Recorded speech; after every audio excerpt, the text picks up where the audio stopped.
Hello बच्चों, in given question, a vibration magnetometer consists of two identical bar magnets placed one over the other, that they are perpendicular and bisector to each other.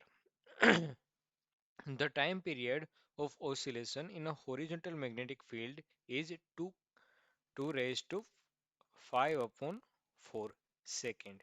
One of the magnets is removed, and if the other magnet oscillates in the same field, then the time period in a second is।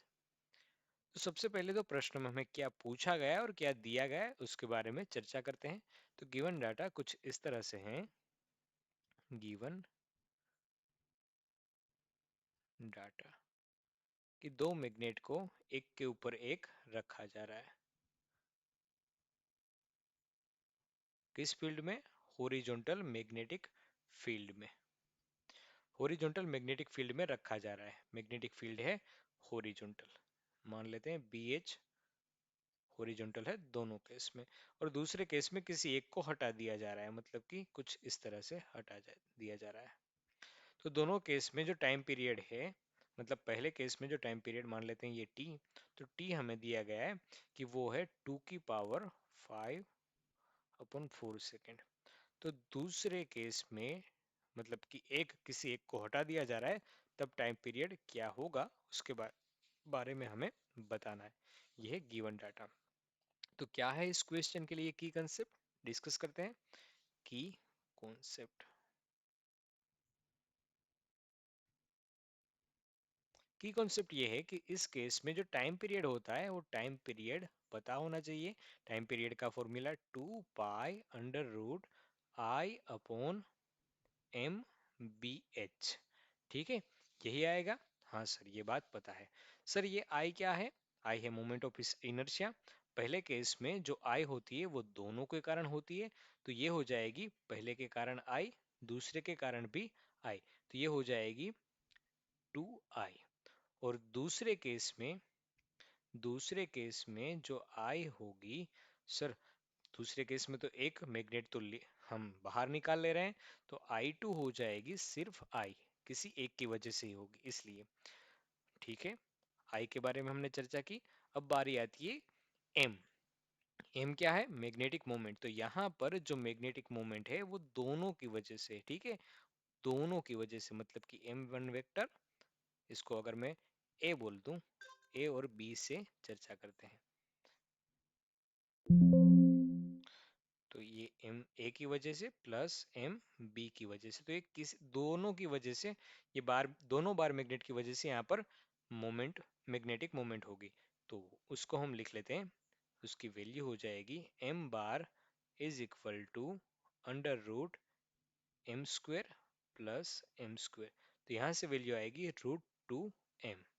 और जो दूसरे case में हम लिखेंगे value of magnetic moment, उसको बोल देते हैं 2, ठीक है। तो ये हो गई M2।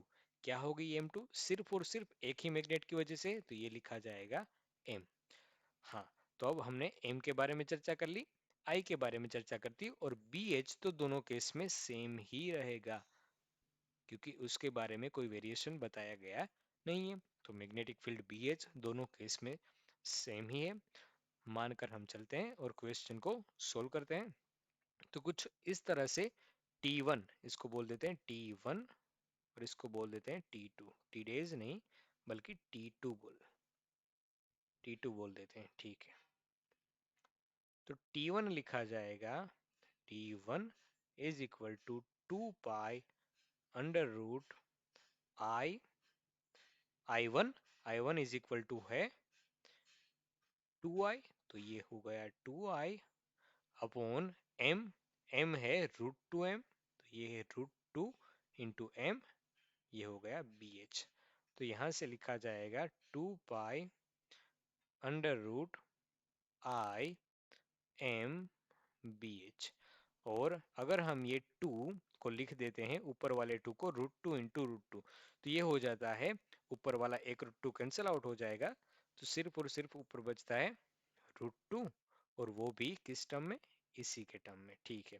इसको कुछ अच्छी तरह से हम लिख लेते हैं। तो ये हो गया 2 पाई अंडर रूट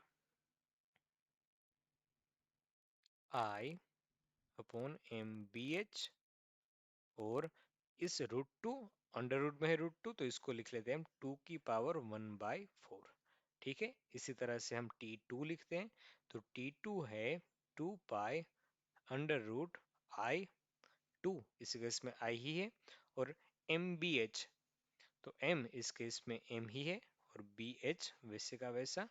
ठीक है, तो अब दोनों का हम रेशियो लेते हैं। हमें क्या निकालना है, T2 की वैल्यू निकालनी है। ठीक है, तो दोनों का रेशियो लेते हैं। तो रेशियो मिलता है हमें T2 अपॉन T1। दोनों का रेशियो लेंगे, T2 को ऊपर रखेंगे, T1 को नीचे रखेंगे, तो कुछ कुछ हमें मिलता है। सारा का सारा कैंसिल आउट हो रहा है। हाँ देखो, सारा का सारा सा, सारा का सारा कैंसिल आउट हो रहा है। तो ऊपर कुछ नहीं बच रहा है, नीचे सिर्फ बच रहा है 2 की पावर 1/4। ठीक है, अब हम इस क्वेश्चन को आगे बढ़ाते हैं। तो T2 इज इक्वल टू होता है T1 अपॉन 2 की पावर 1/4। सर T1 की वैल्यू तो हमें दे रखी है, ये T1 है 2 की पावर 5/4, तो ये हो गया 5/4, और अपॉन करके 2 को लिख दिया 1/4। तो यहाँ से हमें वैल्यू मिलती है 5/4 माइनस 1/4। तो ये आंसर लिखा जाएगा 4/4 इज इक्वल टू 1, मतलब कि 2 की पावर 1 आंसर आ रहा है T2 के इक्वल, मतलब कि ये 2 सेकेंड आंसर आ रहा है। तो यहाँ से सही ऑप्शन हो जाएगा बी। आशा करता हूँ आप सबको समझ में आया होगा। Thank you.